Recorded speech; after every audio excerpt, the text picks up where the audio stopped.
Hello friends. सो 3B के figures क्या negative हो सकते हैं? आप बताइए। नहीं हो सकते ना? अब होंगे, अब जरूर होंगे। क्या अब मेरा क्वेश्चन है कि आउटवर्ड सप्लाई की फिगर्स नेगेटिव होंगी या इनवर्ड सप्लाई की फिगर नेगेटिव होंगी? आप अचंभे में रहेंगे कि सर जब मेरी सेल से रिलेटेड क्रेडिट नोट मेरे ज्यादा होते हैं, सेल मेरी कम होती है, तो मैं नेगेटिव वैल्यू रिपोर्ट ही नहीं कर सकता। जी हां, आप बिल्कुल सही हैं। आप आउटवर्ड लायबिलिटी की फिगर्स को या सेल की फिगर को आप नेगेटिव नहीं कर सकते। ये जो फैसिलिटी जीएसटीएन ने अब दी है, ये सिर्फ और सिर्फ फैसिलिटी टेबल नंबर 4 के लिए दी है, टेबल नंबर 3 के लिए नहीं दी। आइए please, table number 3 is related to your outward and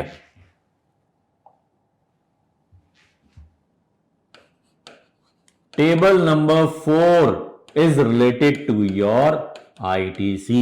तो ध्यान से सुनिए जरा, आप आउटवर्ड की फिगर को नेगेटिव नहीं कर सकते, आप इनवर्ड की फिगर को नेगेटिव दिखा सकते हो। जी हां, क्या होता है कि अगर मैंने आपको एक सप्लाई दी है, आपके वो 2B में आया, 2B के थ्रू आपका जो आईटीसी है वो टेबल नंबर 4A में आ जाता है, राइट। फिर मैंने आपको एक क्रेडिट नोट पास किया, वो क्रेडिट नोट की फिगर आपके रिवर्सल में आ जाती है। सिमिलर वो आपके कंपैरिजन रिपोर्ट में भी उस तरीके से दिखाई देती है। तो आपको कहीं ना कहीं प्लस माइनस करके उसकी फिगर को नेट आईटीसी से मैच करना पड़ता है। बट नाउ क्या कि जो ये सारा का सारा प्रोसीजर 14/2022 की नोटिफिकेशन के थ्रू चेंजेस लेकर के आए। क्या चेंजेस?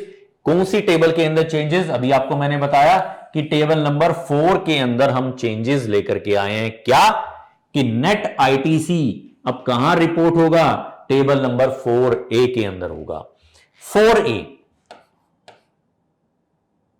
4A के अंदर आपका जो आईटीसी होता है वो क्या आएगा? नेट आएगा। मतलब 1 लाख की सप्लाई, 20,000 का क्रेडिट नोट, तो 80,000 की फिगर आपके यहां आ जाएगी। पहले क्या होता था, आपको 4B के थ्रू समझाता हूं। पहले क्या होता था, 1 लाख की फिगर यहां आती थी और 20,000 की फिगर यहां आती थी। अब आपको नेट आईटीसी कहां दिखाई देगा? 4A में दिखाई देगा। सो according to this, we are reading this currently in GSTR 3B credit note is being auto populated in 4B के अंदर आएगा। Now the impact of the credit note are to be accounted on a net of basis। किस basis पे? Net of basis पे table number 4A के अंदर चला जाएगा। अकॉर्डिंगली चेंजेस आएंगे पोर्टल के ऊपर। कब से? जनवरी 2023 ऑनवर्ड। ध्यान रखिएगा, जनवरी 2023 की रिटर्न और उसके बाद ये सारे चेंजेस आएंगे। साथ के साथ आप टेबल नंबर 4D के अंदर रिपोर्ट करते हो ना फिगर, तो टेबल नंबर 4D के 2 में जाकर के आप इस फिगर को रिपोर्ट कर सकते हो। कॉन्सिक्वेंटली अभी मैंने 1 लाख और 20,000 का एग्जांपल दिया था, अब मैं एग्जांपल देता हूं कि 1 लाख का मेरा आईटीसी और 1,20,000 का मेरे क्रेडिट नोट आपने दे दिए। पिछले महीने के भी इस महीने आपको मिल गए। तो इसका मतलब क्या हुआ? क्या अब ये फिगर 1 लाख यहां आएगी, 1,20,000 यहां आएगी? नहीं, ये फिगर अब -20,000 यहां पे रिपोर्ट होगी।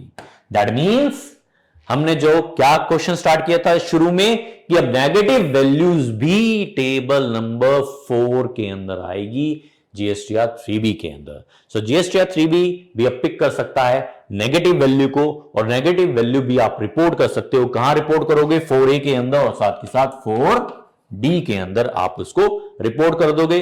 कॉन्सिक्वेंटली चेंजेस आपके जीएसटीआर 2B में भी आ जाएंगे, साथ के साथ कॉन्सिक्वेंटली चेंजेस आपकी कंपैरिजन रिपोर्ट में भी आ जाएंगे। I hope it will be useful for you. ध्यान से अगेन, 3B के अंदर आउटवर्ड की फिगर नहीं आएगी नेगेटिव, बट इनवर्ड की फिगर आप नेगेटिव इस तरीके से आप पुट कर सकते हो। Thank you for watching.